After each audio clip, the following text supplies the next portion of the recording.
Assalamualaikum dan salam sejahtera. Anda sedang menonton Sekilas Fakta 9 April 2020 bersama saya, Syazwana Ami.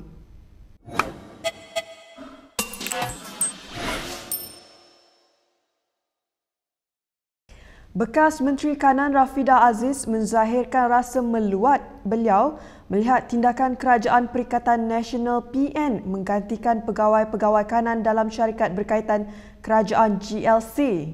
Menyatakan pandangannya di Facebook hari ini, Rafidah mengecam keputusan PN menyingkirkan ramai wanita berwibawa daripada jawatan tertinggi GLC dan menganggapnya sebagai pramatang.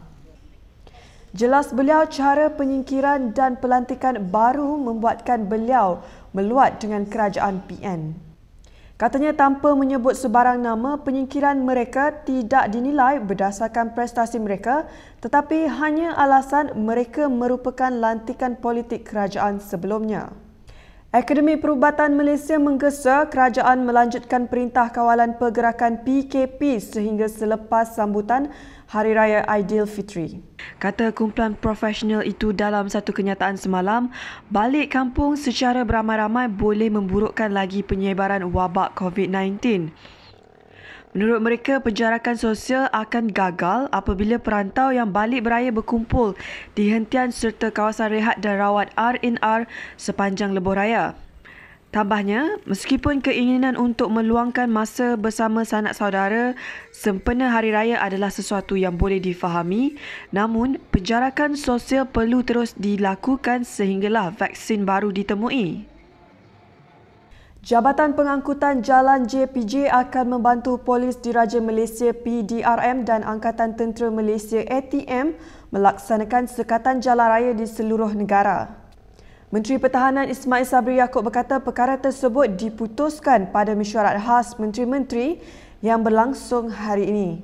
Mesyuarat hari ini juga telah pun memutuskan bahawa JPJ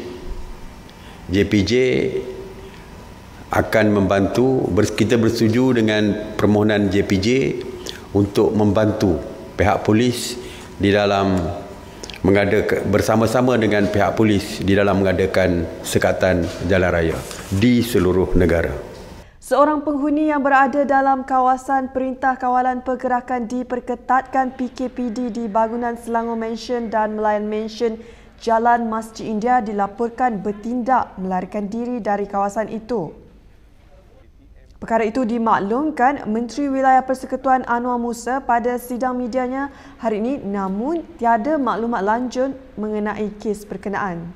Jadi kepada mereka yang berada di kedua-dua blok ini, berikan kerjasama kepada petugas-petugas kesihatan Kementerian Kesihatan Malaysia yang terpaksa turun naik ke situ, berikan kerjasama kepada petugas bandaraya, kita buat disinfecting exercise, menyembur kawasan-kawasan di situ, berikan kerjasama kepada PDRM, ATM, APM yang menjaga keselamatan di situ, dan saya harap jangan meninggalkan bangunan. Ada seorang yang telah melarikan diri, sebenarnya tak perlu berbuat demikian kerana kita berada di situ, bertugas di situ untuk membantu saudara-saudari yang menghuni di Selangor Mansion dan Melayan Mansion. Perkembangan terkini wabak COVID-19 dan berita ini dibawakan oleh Blue Air. Kementerian Kesihatan memaklumkan terdapat 109 kes baru COVID-19 hari ini menjadikan jumlah keseluruhan kepada 4,228 kes. Manakala dua lagi pesakit COVID-19 meninggal dunia hari ini menjadikan jumlah keseluruhan kematian berkaitan wabak itu kepada 67. Sehingga 9 April 2020 jam 12.30 hari, terdapat 109 kes baru yang telah dilaporkan. Ini menjadikan jumlah kes positif COVID-19 di Malaysia adalah sebanyak 4,228 kes. Ini bermakna bilangan kes yang discharge hari ini juga adalah melebihi daripada bilangan kes baru yang dilaporkan. Yang di-Pertuan Agong Daraja Permaisuri Agong selesai menjalani kuarantin diri selama 14 hari dan disahkan bebas COVID-19. Datuk Pengelola Bijaya Diraja Istana Negara, Datuk Ahmad Fadil Syamsuddin berkata, Seri Paduka berdua dan ahli keluarga berada dalam keadaan sihat walafiat dan menzahirkan penghargaan kepada rakyat atas doa terhadap kesihatan Seri Paduka sekeluarga.